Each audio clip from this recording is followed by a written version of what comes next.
so that's what we're trying to do, is trying to pivot to more RT use cases. And at the same time, I think we'll try to bring value within our app, Ledger Live, to those people. There are things that I can't say now because it's not done yet. But we're exciting things. The growth team, with the growth team, we're trying to figure out, like, okay, what type of advantages these people who invested in Ledger could get within our app regarding the services that we're providing.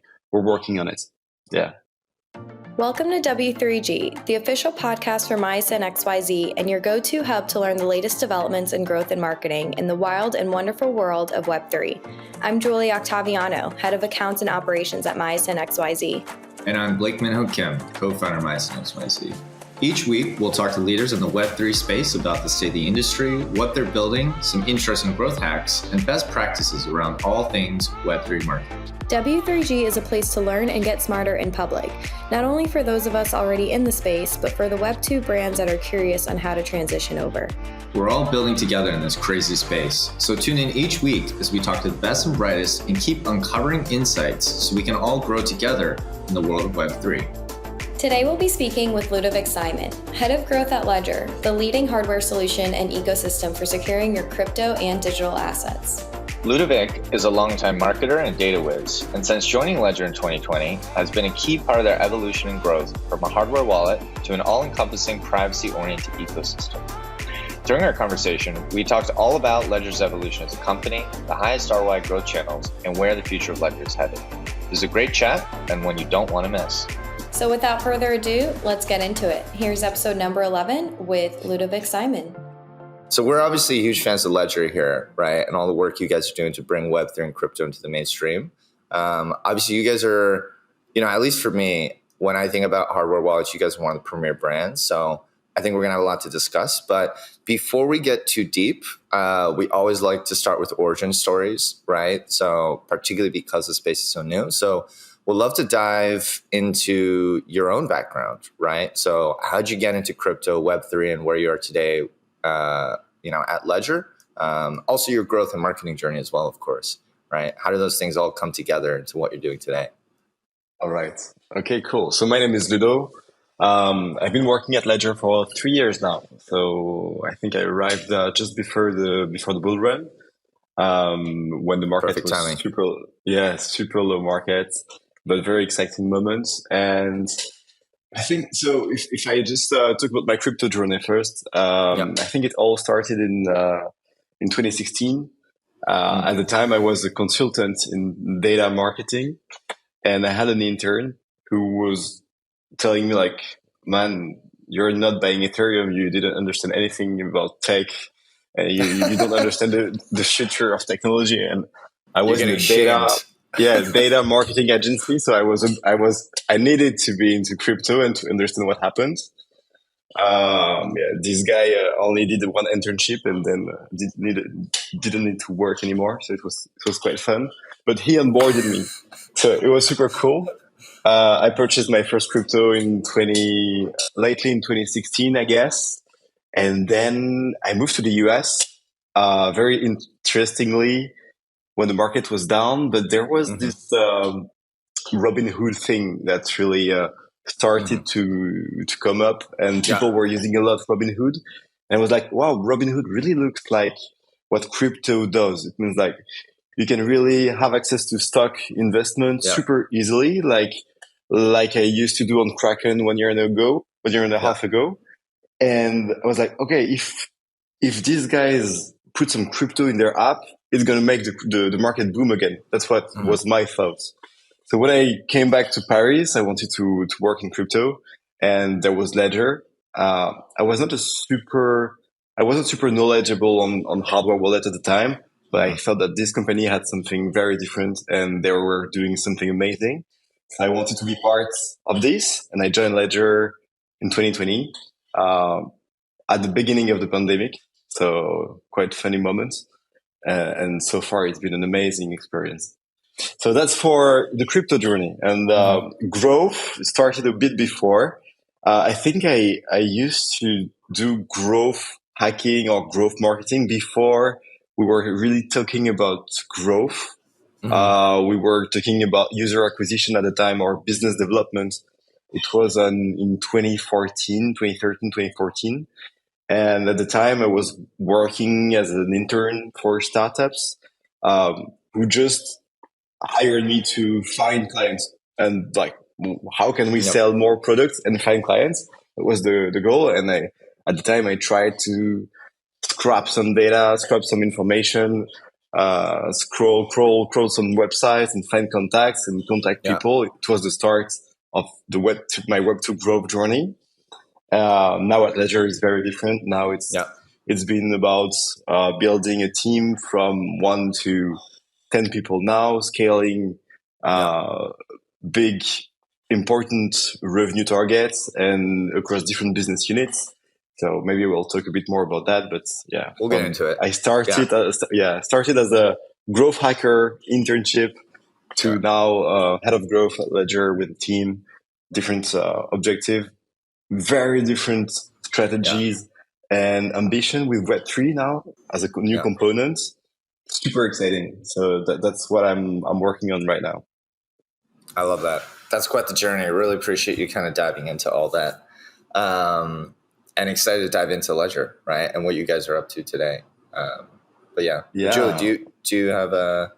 Yeah, I guess for those for listeners who may not be aware, who are listening to this podcast right now, I would love to just have you kind of run down what Ledger is. I know Blake mentioned, one of the leading crypto hardware wallets, but would love to just kind of get your take on what Ledger is. And then over time, obviously, we've seen the entire ecosystem evolve and grow beyond just the initial product. So in addition to just getting the basics, we'd love to hear how, you would describe the ecosystem and why people should care about using hardware wallets like Ledger today. Yeah, that's a good question. Introducing Ledger, I think it's interesting because it changes every 6 months. The pitch changes a lot, but historically we are the top one brand for hardware wallets. A hardware wallet is a wallet, but physical wallet in which you store your crypto. If I must say it with an easy way to understand it. Goal being not to get scammed and to be able to validate all the transactions that you do offline, so that you're sure that what you sign is really signed by you and that you never get scammed, you never lose your crypto, and you have full control over your crypto when anything happens on the market. Recently, Ledger has been really famous for people who didn't know them already because of a few collapses of big crypto exchanges where people started to understand what is Ledger and why it's important. So basically, when an exchange stops the withdrawals of crypto and you're blocked, you can't do anything with your crypto anymore, you understand that you don't really own them. And at this moment, you try to figure out okay, what are the solutions that I have to really own what I purchased, what I invested in? And Ledger is the solution to secure your crypto. But at the same time, it's not only what Ledger does. So when you buy a Ledger, you get this key. I don't have it with me. I'm sorry, but you get this key, and you also have access to an app which is called Ledger Live, on which you can do a lot of different transactions. For which we're trying to build an ecosystem where you will be able to access all the different services that you want to access with your wallet within the application, which is super interesting from a growth perspective. And at the same time, we have another business unit that is Ledger Market, which is a mint place to get access very securely to NFTs made by creators who want to deploy new collections with the highest security on the market. So Ledger is a security company in Web3, helping people to have a safer journey, if I can tell, while at the same time starting to be a lifestyle brand, which is also super interesting. Right. So that's where we are. So I'd love to double click on that, right? Because I think it's such an interesting journey you guys have taken from being originally a hardware wallet to kind of just this continually evolving ecosystem. So I'm curious, as you talked about earlier, right? Like growth and marketing evolves as you grow as an organization, as your vision changes, as the product suite changes. So would love to kind of hear a bit more about, and especially as someone who's been there since 2020, right? Like when you look at today versus where you were just a couple years ago, how has the kind of like the growth strategies kind of changed over time? And then with the ecosystem, right? Like where's the focus today? Yeah. And what are the priorities? We'd love to hear more. Good question. So, first, what changed between 2020 and now? Almost everything. I can imagine. Back 3 years ago, I think Ledger was seen as a geeky piece of tech, understandable only by PhDs in engineering or something like that. And for newbies in crypto, it was almost impossible to understand what Ledger was and how to use it. So one of the goals for growth, like the growth strategy, was really about education. It was really like working with Web3. We were not talking about Web3 at the time, but crypto influencers, people who know how it works, to explain the product, onboard people, really help them choose the devices they need, explain why they need it, and really have this educational way of working. So we worked a lot with influencers at the time. We worked a lot with our community of developers who also helped a lot on Reddit to answer questions, to really support any new people who was buying a ledger to understand how it works. Yeah, this was the strategy 3 years ago, and I think with NFTs and Web3 communities starting to grow, our strategy started to be a bit different than other Web3 businesses. We already had 3.5 million clients when the bull run started. So our community was super big. And at this moment, all the projects were growing through communities. But our goal at Ledger was not obviously to build a community, because we already had our community of developers, community of clients also who were using the product. But the goal for us was more to figure out like, how can we be involved in all the communities that are being created in this ecosystem right now. And I think this is where Ledger has been super smart in tackling the NFT ecosystem and the Web3 ecosystem by having a presence in all the communities that were created, to make sure that in each community you had at least someone who could be like a Ledger ambassador, bring value to the community, educate the community, and potentially asking for a Ledger for partnerships, building special editions, specific products only for the community, and making Ledger really a partner of each pockets of communities. And that's been super interesting. And the interesting part here was that this is not really an activity that you can scale, because if you want to build strong partnership, you need to build them one by one. So it was a lot of time for us to really build partnership, create, give them value, be on all podcasts, all spaces, create limited editions. But in the end, the impact was so big for Ledger, because everybody then knew Ledger. Everybody was aware about what Ledger was and why it was so important. So I think it paid. So that's what evolves. First, working with the influencers to educate massively, and then be in all communities to make sure that Ledger was well known. A bit more grassroots. Yeah. It's interesting that you kind of broke that down, because I was going to say it's been interesting to see Ledger market itself over time. You know, you guys are collaborating with all sorts of Web3 communities, fashion brands, etc. And as you mentioned, it is time consuming. It's not something that's easily scalable. It requires a lot of intention, a lot of time, education, just like nurturing.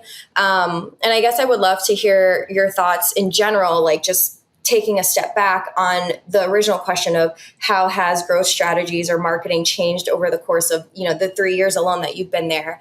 I would love to hear, keeping in mind the partnerships angle and everything else, what you feel what you found has the highest ROI in terms of growth tactics? Is it the partnerships with kind of, nurturing those communities that are more mainstream, so to speak, or has there been something else that you found has been more successful when it comes to really amplifying Ledger's value to, the world? Yeah. I think there are some channels that are super ROI positive and everybody knows it. When I speak about education and working with influencers, it's been super positive for Ledger. We have a product that needs to be explained, and people who have the time to explain and the reach, a reach that is big enough, they make money with Ledger and they are eager to sell Ledger. So working with influencers has obviously been super important. At the same time, those influencers, where you're in a bull market, you have also a lot of scammers or short or new influencers that are here like short term and not really bringing value. So you want also to go back to your clients, to your community, and find a way for them to spread the word and to have like a word of mouth strategy that is that works well. So that's what we've been doing for the last year now, working on our word of mouth strategy. And for this, we've changed a bit the way we were doing this. And also we changed it because we changed a lot of things at Ledger from a business perspective. And in the past, our referral program, for example, refer friend program, was based on e-commerce only experience. So you were buying a Ledger on e-commerce. If you refer a friend, you get 20% off on your next purchase. And your friend also gets $20 as a voucher on our website. But you, as an advocate of Ledger, maybe you will not want to buy a Ledger every day. Right. So the incentive to refer your friends is not good enough to really, really spread the word. Yeah. So, and at the same time, we have our app Ledger Live, in which you have a lot of services. You can really manage your cryptos. And we were like, we should just incentivize people, giving them potentially Bitcoin or crypto in general. And so we've worked on our program to make sure that the value we bring is really interesting for our customers and can create also a virtuous cycle in our app. So now we're giving advocates $20 of Bitcoin. We're giving the referee also Bitcoin, so that you refer your friend, you get Bitcoin. You don't need to buy something on our website, and the Bitcoin you get, you can just hold it, you can swap it, you can do whatever you want. So there is a circle that is super interesting, and this is showing amazing results. Advocates are super eager to talk about Ledger, to spread the word, to become really ambassadors. So it's been super, super cool. And those Bitcoins that we give to people, they use it within our app. So they discover our app, they discover all the services and the ecosystem we build. So this is the kind of loop you want to build in growth. And that's interesting because it's also part of how can we be more Web3 in the way we do growth at Ledger, when your legacy is very Web2, because when we started 5 or 6 years ago, we were not talking about Web3, and we were using the Web2 tools and channels. So I'm super happy to drive this type of new initiatives and to create those new loops that integrates Web3 components. Super cool. So these are really the two things that are ROI positive: affiliates, influencers, and at the same time word of mouth and building on top of your community, bringing value to the community. It really helps. Creating the right incentives. Oh, sorry, Julie. Exactly. Yes. Yeah. I was just going to say, now I have to go refer every single one of my friends so I can get that Bitcoin. Yeah, you should. Yeah, definitely. And we're using those. Now we give, there's another thing that is interesting with the growth strategy at Ledger. When I arrived at Ledger, to boost the sales and the revenue, we were doing a lot of discounts. So, for example, if you every other month, we were doing like 20% discount on hardware wallets, 30% discounts, which is great to improve revenue on short term, but it's really bad for your brand because people associate your brand with discounts, and that's not good. when Yeah. you be It's like Macy's, back in the day, or all the department stores. When you train people on only discounts, that's all they're never going to want to pay full price. Yeah. That's exactly it. At the same time, you've never seen like Apple doing any discounts. Potentially, they give you vouchers to buy something else. And I think that's what we're doing right now at Ledger. Also, is like we really want to be the Apple of Web3, and we don't hide this ambition, which I think we will be, hopefully. And so, for example, right now we're not doing discounts anymore, but we're giving you some additional Bitcoin that you can use in our app if you want to buy a ledger as a promo. So that's super interesting because it changes also the way you think about, even for e-commerce, what are your levers to improve and boost your e-commerce. You can you can do it Web3 way for like in hybrid way. So that's super cool to try. I'm really excited about that. And that makes so much sense. Building on top of this, right? I'd love to better understand, as we talk about driving sales for e-com, right, and hardware wallets, obviously you guys are now starting to launch new product lines like Ledger Stacks. You guys have the Ledger Marketplace, you have Live. How do those things all tie together, I guess? More in the sense of, do you think long-term hardware is still going to be like the core revenue driver and the thing you're always focused on? Or as you guys launch Market and these other value-add services, is that going to be something you start to pivot into or focus more on in terms of driving revenue or becoming, when we talk lifestyle brand, right? It's like Ledger becomes the entry point into a whole world. But just curious to hear your thoughts on that. Yeah. So I think we really believe that Web3 needs their device. And we really believe that it's going to be a Ledger device for many reasons. Because the devices we use today are not ready for blockchain and the blockchain economy, because also we will potentially need new features, new way of interacting with each others. And Ledger is building this. So I think hardware will always be at the center of what we're doing. And I think the ambition around around hardware is huge at Ledger. At the same time, I think the other business units will be also super critical because we really want to build this ecosystem. We really want to make sure that thanks to Ledger, things are going to be easier and safer. And so there are two things to do when you want to build this. First is to make sure that anything you do within your product is easier and safer. Safer, we're there. Easier, we're not there at all yet, but because it's hard to, at the same time, integrate a lot of different chains, partners, making sure you're safe, and at the same time have a great experience, but we're building it. And at the same time, we also need to make sure that people who want to use Ledger outside Ledger ecosystem can do it securely and safely. So we need also to make sure that we build our hardware for an external use. But hardware will always be at the center. And if you look at Apple right now, Apple it's hardwares, firmwares, OS, services. But what makes Apple and it is the hardware yet still. And they don't want to build only on like all the services they build are on top of the hardware and work in an ecosystem of applications.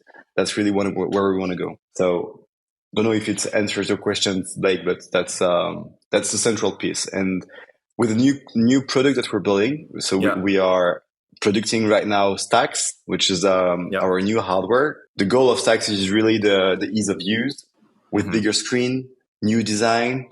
It's really a device that has never been built before. Brand new, made by Tony Fadell, who designed the iPod. So it's just amazing to work with this type of people.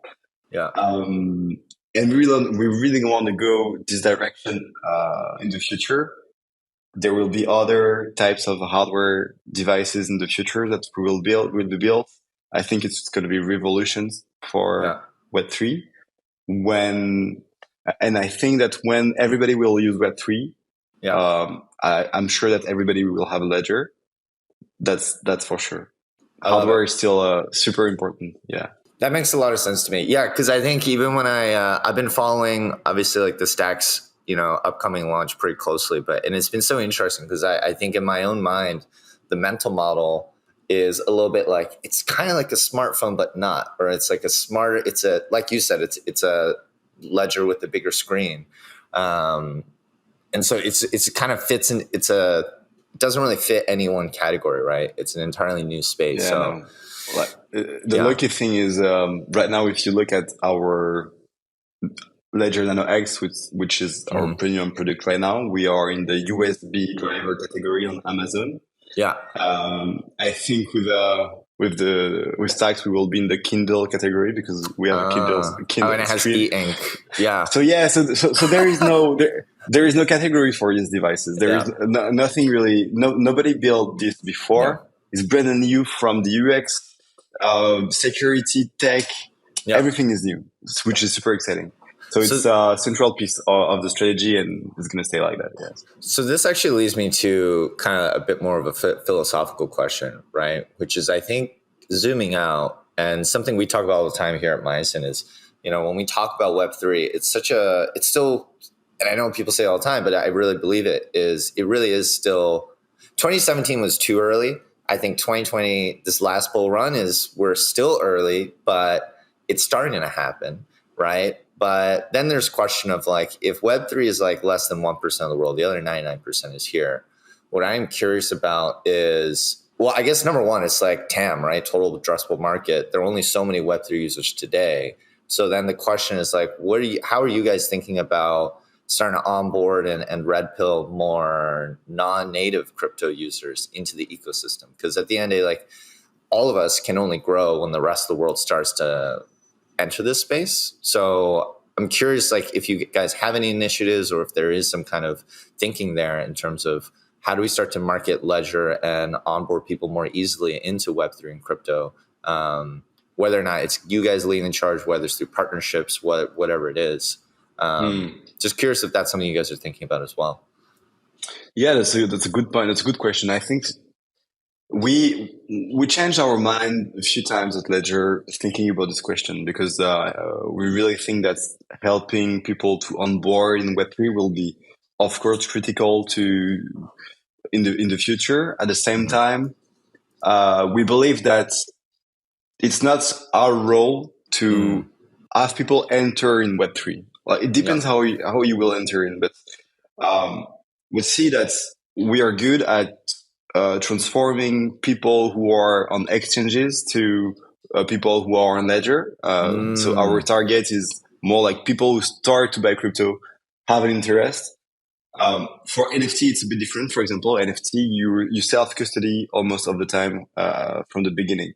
So it's easier, even easier to transform people who got NFT to get a Ledger.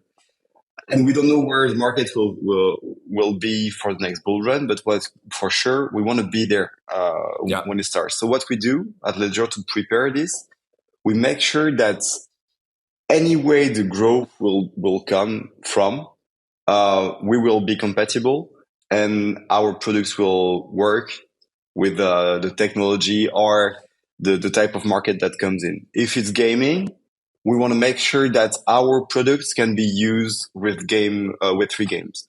If it's, I don't know, like Web2 brands that want to build loyalty programs, we want to make sure that they onboard with Ledger. So mainly what we're doing right now is we start building the partnerships with the top projects where we see there is a huge potential, so that when they're ready, we're ready. And that's what we do. Be water, my friend, as they say, right? Stay exactly, flexible. Bruce Lee, Stay flexible and fluid on top of it. Exactly. So I actually have a slightly spicy question, actually, because we told some of our members within Mycen that we're going to be talking to you, and so one of our members, he's kind of like he's a longtime crypto OG. He has many ledgers, so. This has come straight from him, and I want to phrase it in the right way. But I think he's felt some frustration, at least he's a Ledger Genesis NFT holder. And so he's curious about more that Ledger market and how that, what are the plans for Ledger market? How is that evolving? I'm personally curious of considering all the NFT marketplace wars that are happening right now, from my perspective as a kind of a founder, right, it doesn't seem like the best move for you guys to move into that battle. But I'm curious, what are the plans for, I guess, more of the software elements of Ledger in terms of the app, the marketplace, and how that all evolves to grow the ecosystem in the future? Yeah, that's a legit question. I mean, if you buy a product from a brand, you deserve to get information and to know what happens. Yeah. So that's a legit question, and I will answer it.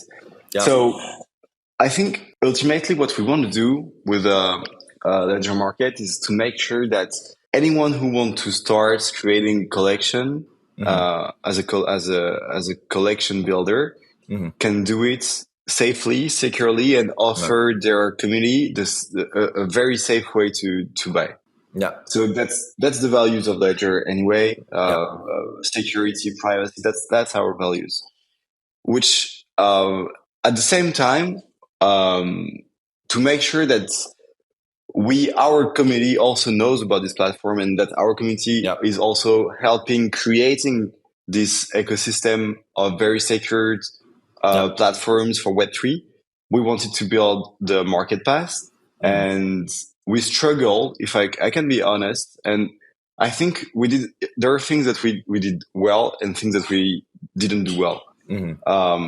Bringing value is key for any NFT collection, of course. And when people purchase your NFT, they are not only customers, they are your members. And as members, the value you bring is much more than just buying a product and you're happy you have the product. Should there be a utility? Should there be like anything else that money can buy? Like that's really a question you need to ask yourself. And the real question behind is not like is really like, what are the values that you want to represent as a brand, and how these can be how this is illustrated in the value you give to your holders. I really think that the value you give to your holders should represent the value you have for your brand. And that's a question we've asked ourselves at Ledger. At the beginning, we thought that security and hardware wallets were something we wanted to promote a lot. So when you purchase a Ledger NFT Market Pass, you could get a limited edition of a hardware wallet that is wonderful, that also have a financial value that you can trade. So this worked well. Then I think we did this multiple times. So multiple times we offered our communities limited editions of hardware wallets. And I think it's been a mistake because, well, it's great for some reason. People can love to just collect Ledger hardware wallets. But at some point, if you already have a few hardware wallets, maybe the value here is not really what you expect. Diminishing returns. Yeah. Exactly. So now we switch a bit the strategy here. And as I said, we want this mint place to be a place where artists and collection creators come to safely distribute their art. So what we do now is that we offer our Market Pass holders access for free to super cool Web3 artists. So this program is called Inspired by Ledger, and we're creating a few open editions. We're in partnerships with top Web3 artists, and this is free to our holders, which is, I think, super interesting because first, I think art is value. Like art is the only thing that remains after all the humans will be dead. And I think promoting art, when you want to be a brand of a high level, promoting art is the first thing you should do. It's so important. This is what will stay. This is what makes you. This is the only thing that creates emotional link between people. That's super important. And that's why I think it's super relevant, because at the same time, this art is being distributed through our platform and helps promoting our message, which is, guys, if you want to build on Ledger because it's safer, it's more secure, and your art can be can gain value over the time for a lifetime. Yeah. So that's what we're trying to do, is trying to pivot to more arty use cases, and at the same time, I think we'll try to bring value within our app Ledger Live to those people. There are things that I can't say now because it's not done yet. But Some exciting things the growth cooking team, up. with the growth team, we're trying to figure out, like, okay, what type of advantages these people who invested in Ledger could get within our app regarding the services that we're providing. We're working on it. Yeah. It's exciting. Yeah, that was a very cool. thorough response, so really appreciate that. Yeah.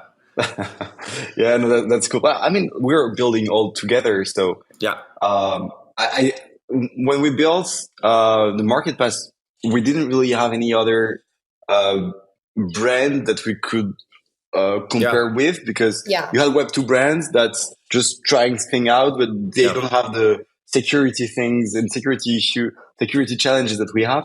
At the same time, we're not neither a native Web3 brand, so we just start, we try out, spot. and we make our mistakes, and that's great to just know what the mistakes are and change things quickly. That's it. And I really appreciate that you can even just own up to it, right? Like, I think just being vulnerable and building in public is so critical, and just we're all learning. Like you said, like the space has only really been around properly for maybe a couple years now, right? So yeah, it's exciting. It's exciting. Yeah. I was going to say that as well. Like, I appreciate, you kind of lay out everything. You're super transparent about what's worked, what hasn't worked. And so I actually, while you were chatting and kind of explaining everything, and especially the last comment you just made about the fact that you guys aren't necessarily a Web2 brand, but you're not a Web3 brand. You're kind of in this in-between spot. There is no brand that is of the same reference as Ledger. So you guys are kind of just figuring it out as you go. I was thinking back on, like, when we were talking about partnerships, and then you even mentioned you guys are on Amazon, and I'm not even sure all the e-commerce websites, third-party websites you're on, but I'm just curious about how your narrative changes when educating people about the value of Ledger within Web3 communities. So, more of the dev-focused values, or even just Web3 native, versus when you are, trying to get your product on, these traditional Web2, so to speak, websites like, Amazon. Like, I'm sure the narrative shifts because you guys are in this very unique in between. And I guess I would just love to hear how that works and how you explain it for the normies versus the degens. Yeah, no, but that's a very, very good question. And I think that's going to be the question for the next 5 years at Ledger. Now we are being sold at Best Buy in the US. So if you go in a Best Buy store, you can find Ledgers. But who goes to Best Buy? Everybody. So you can have everybody and anybody who sees your product, and how do you make sure they understand what you do? Wow, so in terms of reach, it's just huge. In terms of understanding the product, it's a challenge. So what we're doing is we're trying to help. For example, if you cross Ledger on the Best Buy, you will see links or QR code somewhere where you can access to a page where we help you figuring out, like, what is the product you're looking at. If ever you're interested in Ledger, what product should you choose, and how to just find yourself within this real ecosystem of new tech. If you're just curious, when you're on Ledger.com, it's a bit different. In general speaking, people land on Ledger.com because they heard about Ledger before. Usually people know why they're here, and if they don't, we try more and more to explain what is Ledger, why it's important, and how to choose a Ledger. We help people, and the discovery of our product is really critical. And for people who are really into Web3, we're building Web3 commerce now. So now we're working with communities. We have token gated experience on the website where you can buy some hardware pieces based on what you have on your wallet. We do it in partnerships with some brands. So you really have those three levels. Like, if you don't know anything, you can go in a Best Buy and you will be informed on how to buy. If you know, you will just come to Ledger, you understand our product, you will buy normal products. And if you're really into Web3, you want to connect with your wallet and have a specific experience, on Ledger Market, you can buy hardware wallets through NFTs, or on Ledger.com soon you'll be able to buy also some hardware wallets through NFTs. At the same time, you have some token gated experience sometime in partnerships. So if you really want to have the playful experience, you can have it. So we really talk to everybody here. I'm sure there are a lot of things that we should do better. And maybe we should also prepare for welcoming to our website people who just don't know Ledger at all, but just because people will hear about us in some way, they need to maybe to get the same Best Buy experience as what we do in store. So that's going to be a critical question. Yeah. So I don't know if I'm answering it, but yeah. Perfect answer. Yeah, you really laid it out. And to the last thing you said, like there's now, because so many more people are entering the space, I feel like there's so many subcategories of Web3 fluency. Whereas like, I feel like in the early days, it was really more, I hate continuing to use the word degen, but it was really more like, like evangelical, I don't know, like people that were like hardcore, more like devs and things like that. But now that it's kind of seeping into the mainstream, there are people like myself who are curious. We're not that native. We're, obviously I'm becoming native working at Myosin, but there's just so many like fluencies within people that either work in Web3 or in Web3 communities like social DAOs and stuff. So I think it would be a good, maybe potentially a good idea down the road to have, a section where it's just educating people that are kind of in that in-between phase or kind of just like new to Web3 in general and don't have a full understanding of these things. Yeah, you're right. And I think that's the whole value of Ledger comes from the fact that we're a super techy product where we've been like product-led growth thanks to the technology we built, because we are unhackable and like our product is the most secure on the market, and that's what brought all the geeky customers to Ledger at the beginning. It's because these guys could really dig into the product and see that we're not lying. We have the best product on the market. But now the challenges for the new wave to come is very different. These guys will not be able to beyond the product. Yeah, exactly. So it's really the brand. So that's why, for example, very recently, we launched the Ledger chain, so you can now wear your Ledger on chain. Which is cool because we start seeing some people of the communities being proud of wearing a Ledger. Yeah. And the more limited edition we do with partners, the more specific ledgers you can get. So you have a lot of people that have very different ledgers, which is a sign of recognition, a sign of differentiation. And we're super happy that some people ask for us to launch lifestyle accessories. Yeah. At the same time, you have Snoop Dogg, who was at WrestleMania this weekend. He was wearing a ledger. It was epic. It was the gold ledger. It's super fun, and I think the pop culture, the rap culture, is helping a lot. Of course, there is something about money and showing off, of course. But we really believe that Ledger will be a lifestyle brand. Like it was when you had a BlackBerry in 2008, you're proud of your BlackBerry. You were like symbol. Showing your BlackBerry, everywhere, and then you were not proud anymore, and you switched to iPhone. Yeah, but. Then you're proud of the blue text instead of green text. Exactly. So I don't know why I'm comparing Ledger to BlackBerry. No, I'm comparing Ledger to Apple. To iPhone. Apple. Yeah, exactly. But it signals something to, to people. It tells it's just a signaling thing. Yeah. And I think that's going to be one of the drivers, like showing that you are part of this community of people who are aware of the stake behind this Web3 ecosystem and why it's important to be really the owner of what you get, of what you buy.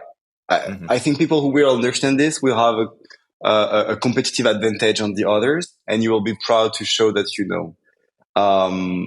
So I really believe this will happen, and I'm super excited to see how it goes. so far the demand for the chain is huge. So it's a surprise. I really thought it's going to be like only the geekies, but no, there are a lot of people buying it. So it's super interesting.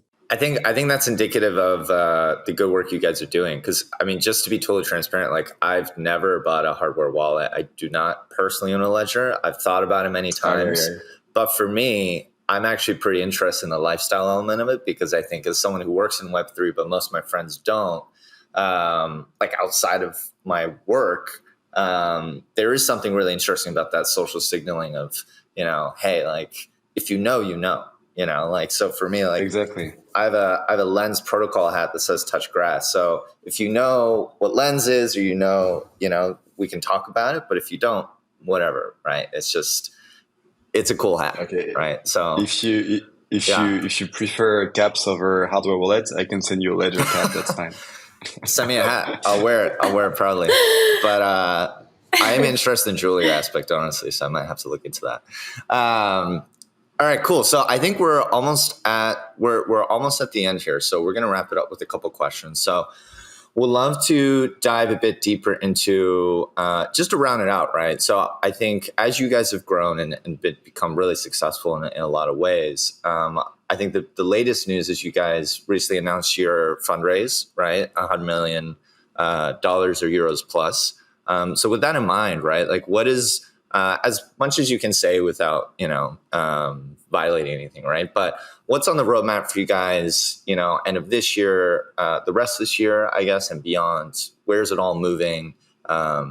We've already talked about a lot of it, but curious if there's anything else we should be aware of. Yeah.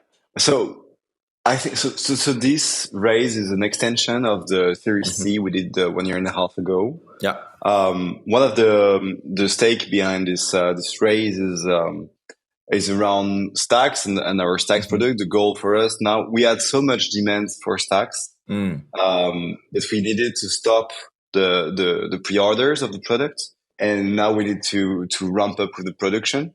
So it's a lot of investments from a hardware perspective to ramp up on a production that is so big.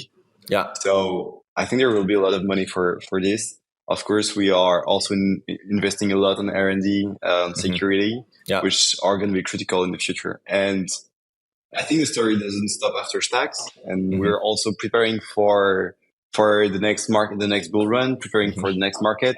So we'll need to work on it. I love it.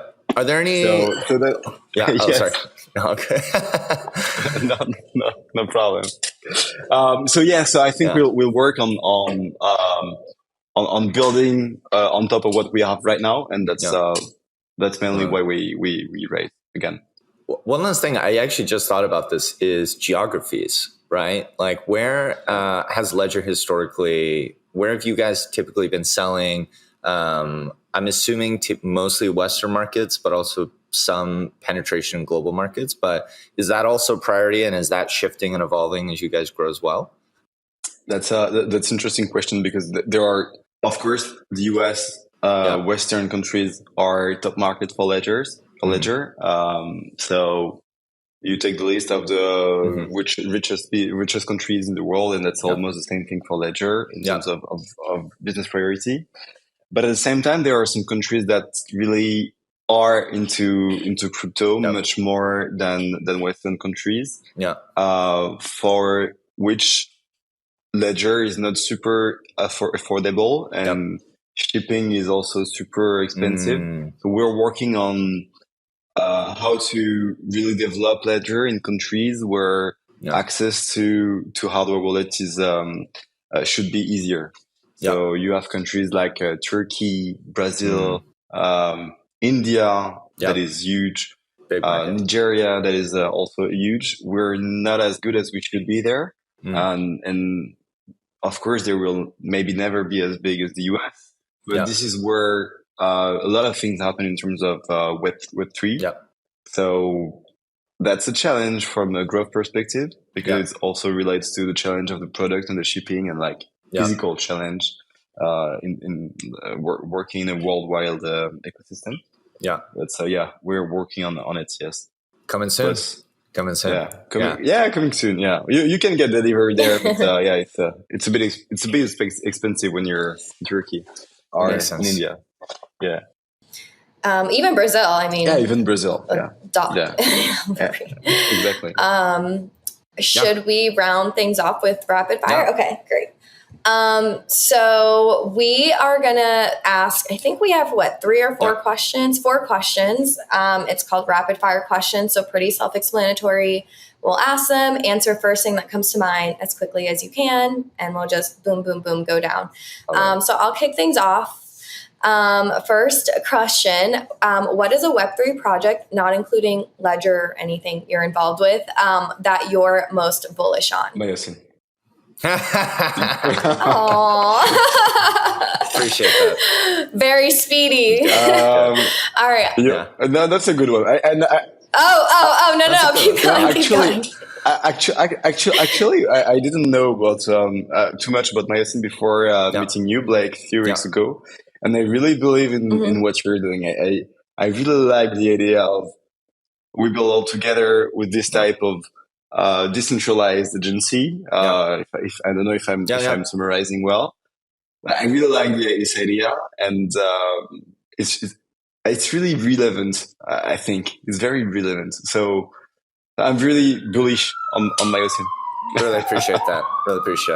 We think DAOs are the future to change human labor, right? And I think particularly for the agency world, we can really restructure the incentives and where we're all headed and actually build something together and create real value. So I'll stop there. I could chill Myosin all day, so I'm going to be quiet.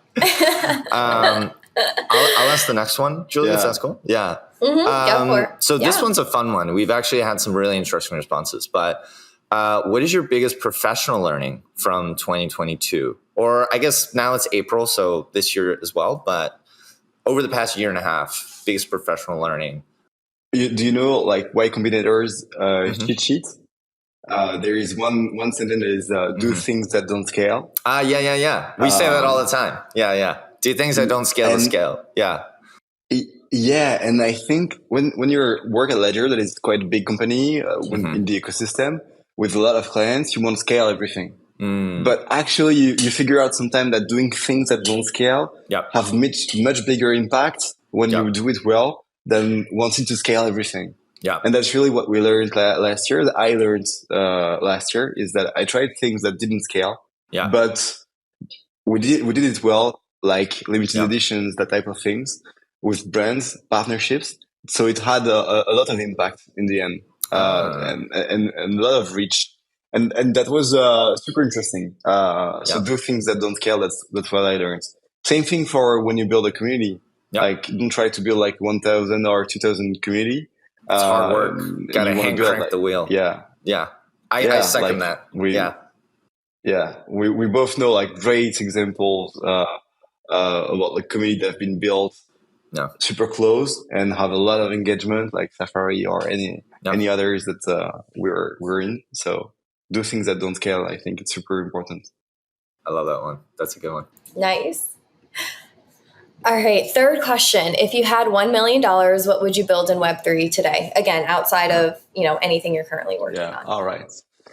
I think I don't know what you think about that, but I think that with Web3 assets, a company will start to they will create more and more NFT type products, and we will buy more and more pure digital products, which means that the way companies and projects will interact with the product they put on the market will be very different from what we do right now. So right now, if you do e-commerce, you sell your product.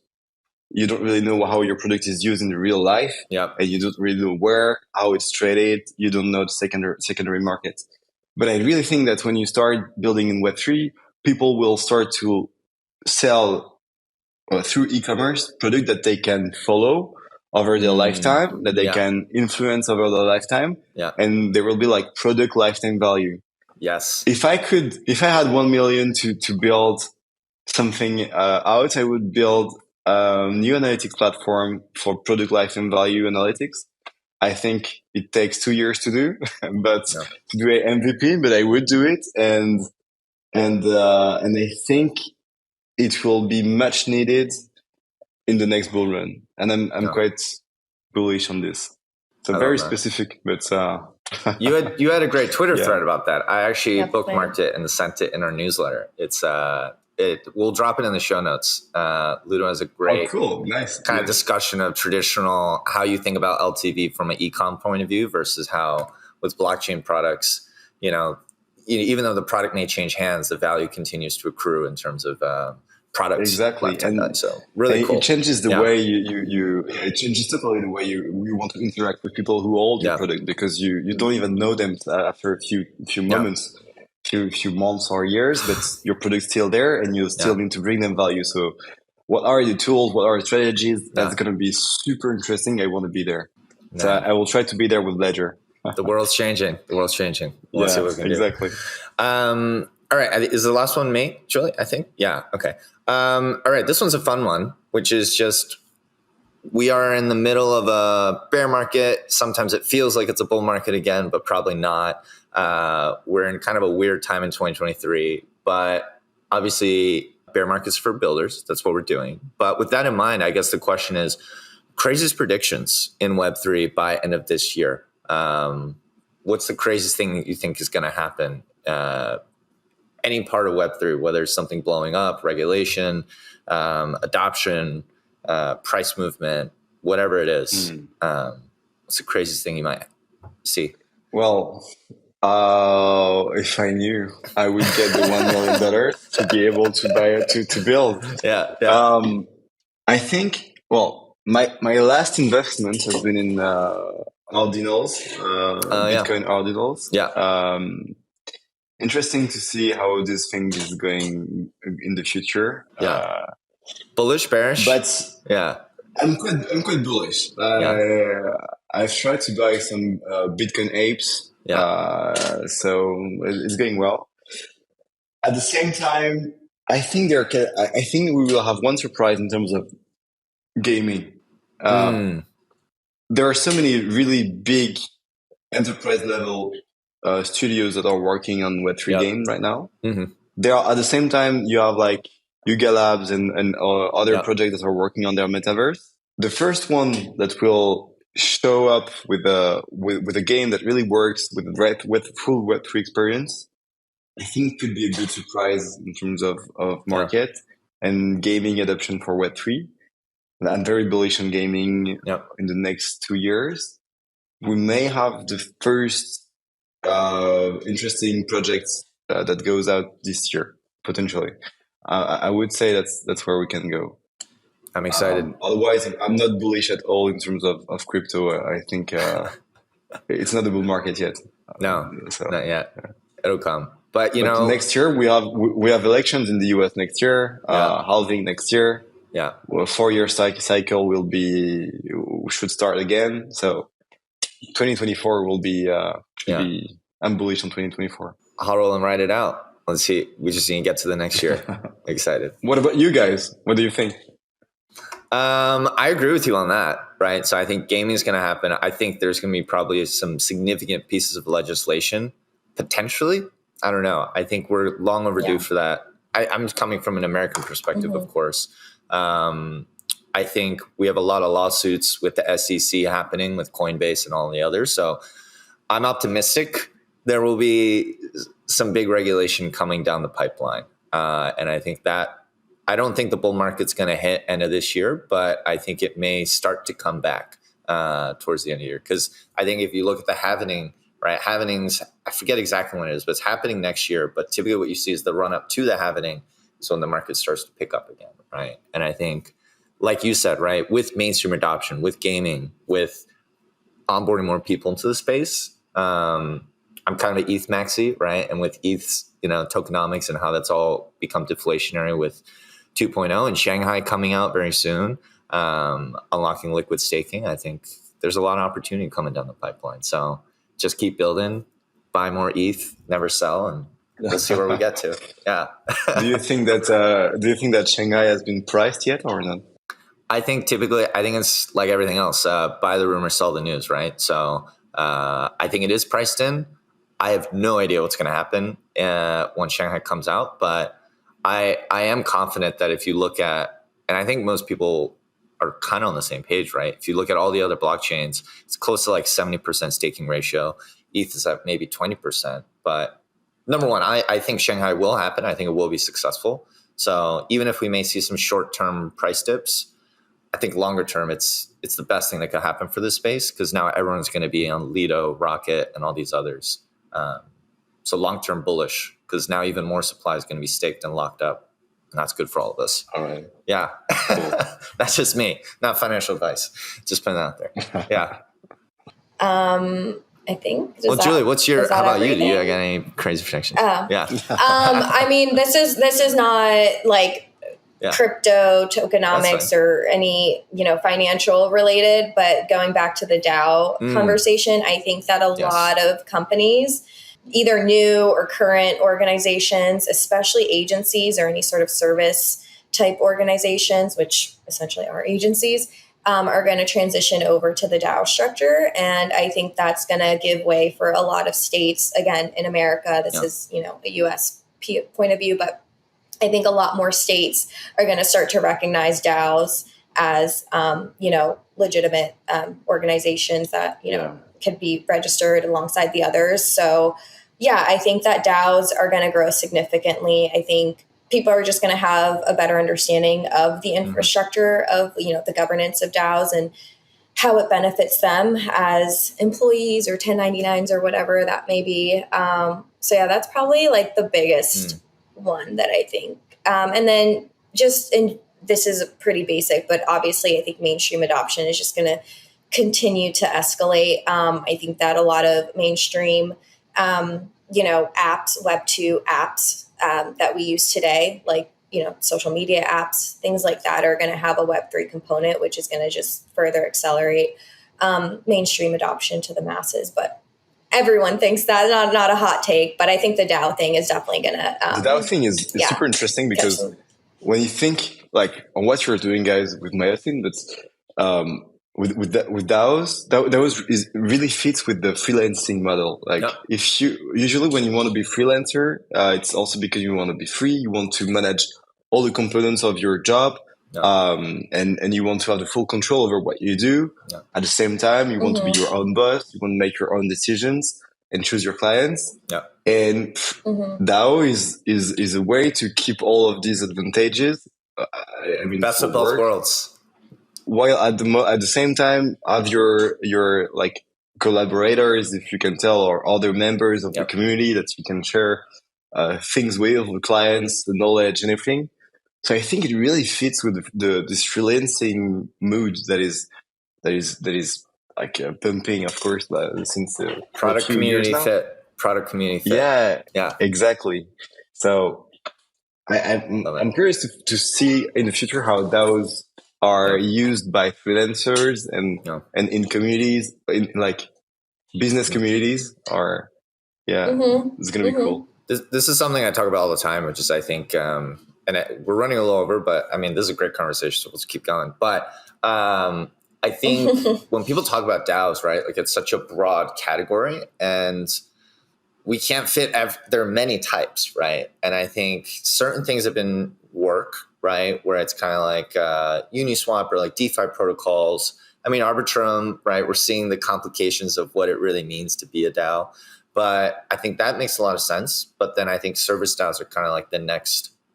We're starting to see the verticalization, I guess, within DAOs, right? It's like protocols, investment DAOs kind of work, although it's a little complicated. Service DAOs, I think, are the next big pillar that, agreed, like Julie said, I think are going to blow up over the next, by end of year, maybe. Although it'll take time, but we'll get there. Yeah. So optimistic. I also think like even social DAOs to me are like, or social community DAOs, right? Yeah. DAOs, social DAOs. Speaking of that vertical, I feel like it's going to be the new wave of like the Gen Z young millennial version of a country club, like that's how I view that. Like, I just feel like there's so much potential for DAOs, all types of DAOs. And I just really think that people are going to start to understand the value of doing that structure versus just building on that though. I think this is where I actually have a hot take on that, which is I think we oftentimes conflate DAOs and Web3 communities.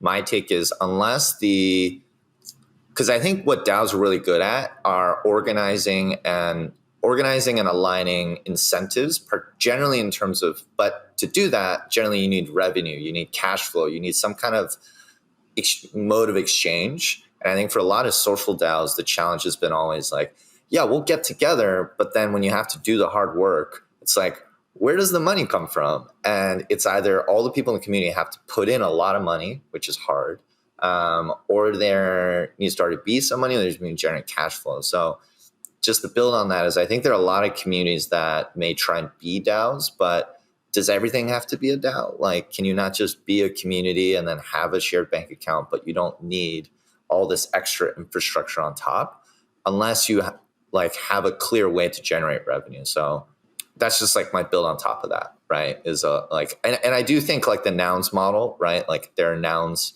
the forks, right? I was actually on a call yesterday, like we're literally going to take that approach, auction off and raise money through NFTs. Like that's a model, but it's not right for everyone, right? So it's like, what we'll see is, I think, is like this fragmentation and again, this verticalization. Social DAOs, I'm curious to see how that evolves, I guess is my take on it. I think just like some sort of gated community, they have to pay to get in. Your money gets used towards initiatives that everyone wants to do because they literally voted on doing. Yeah, I think that's going to 100%. Whatever form 100%. That is. If that's a DAO, if that's a community. I think the super interesting thing is that we all have different things that we are betting on and we're expecting. And it's just super exciting to be in a market where it can go in so many directions. And the main goal is to be agile enough to answer market movements every day. So that's just super exciting. So cool. And thank you for also answering the question yourself. Yeah. We're building on the frontiers, guys. Yeah. Well, we'll have to get together at the end of this year and see who was right. We'll do a big tally. Yeah. Okay. Well, just to wrap it up, wanted to give you the floor, Ludo, to show yourself. Where can we find you? I think most people know where to find Ledger, but any of the other products that Ledger has come out with, would love to have you tell our listeners where they can find Twitter, where they can find more information about you, what you're working on, and of course Ledger. Yeah, sure. So you can find me on Twitter, of course, on LinkedIn. So Twitter is, I think my handle is Ludovic Simon. Not super easy. Maybe we'll write it down somewhere. Yeah, we can put it in show notes. Yeah. Yeah, you can also find me on LinkedIn. I'm quite active also on LinkedIn. So my full name is Ludovic Simon, like the name. So that's here. Maybe if you find me there, as you said, Blake, sometimes I write some threads. I just try to write down what I'm thinking at the moment, just to keep it in my mind and making sure I don't forget it. I like when just people challenge me on the ideas I have. So for anyone interested in the future of commerce, Web3 commerce, of course, or anything related to growth in Web3, I'm super happy to get interactions and to build with you. And if there are some Ledger customers in the Myosin community, I'm super happy also to just have one-to-one chats, having the like maybe the feedbacks, the questions. Always happy to meet our clients and improve what we do. So something that I would be super curious to do. Yeah, cool. And thank you very much for inviting me. Of course. It's been a pleasure to talk about Ledger, but also all the other topics with you. Yeah. And super happy to also follow Myosin story and what your guys building. Really appreciate it. Thanks so much for coming on. Yeah, thank you so much. Cool. It was a pleasure. Thank you so much. I love this conversation. It was really fun. We hope you enjoyed this episode of W3G. If you'd like to learn more about Web3 marketing, please visit myosin.xyz to get started. And of course, if you're a fan of the show, please be sure to show us your support by subscribing and leaving us a review on Apple Podcasts, YouTube, Spotify, or whatever platform you're using to tune in. Thank you so much for listening, and we'll see you next time.